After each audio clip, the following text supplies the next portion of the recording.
Aloe vera is a resilient succulent that thrives with minimal care, making it ideal for both indoor and outdoor gardening. Begin by selecting a healthy aloe vera plant or a fresh leaf cutting. If planting from a cutting, allow the cut end to dry for a few days to prevent rot. Choose a pot with drainage holes and fill it with a well-draining soil mix, preferably one designed for succulents or cacti. Aloe vera cannot tolerate waterlogged soil, so ensuring proper drainage is essential. Place the plant in a location that receives bright, indirect sunlight. Direct sunlight can scorch the leaves, while insufficient light will slow growth. For indoor plants, a south-facing window works well. Water the plant sparingly. During the growing season, which is typically spring and summer, water the plant once every 2 to 3 weeks, allowing the soil to dry completely between waterings.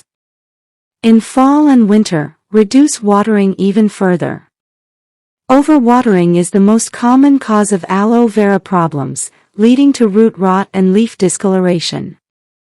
Fertilize sparingly using a diluted, balanced liquid fertilizer once during the growing season. Avoid overfertilization, as aloe vera grows best in nutrient-poor soil. Occasionally, remove any dead or damaged leaves by cutting them at the base to encourage healthy growth.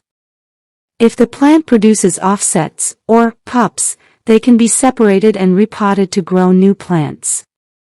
Monitor the plant for signs of stress, such as drooping or yellowing leaves, which may indicate too much water or insufficient light. Aloe vera can also benefit from being repotted every few years to refresh the soil and provide more space for growth.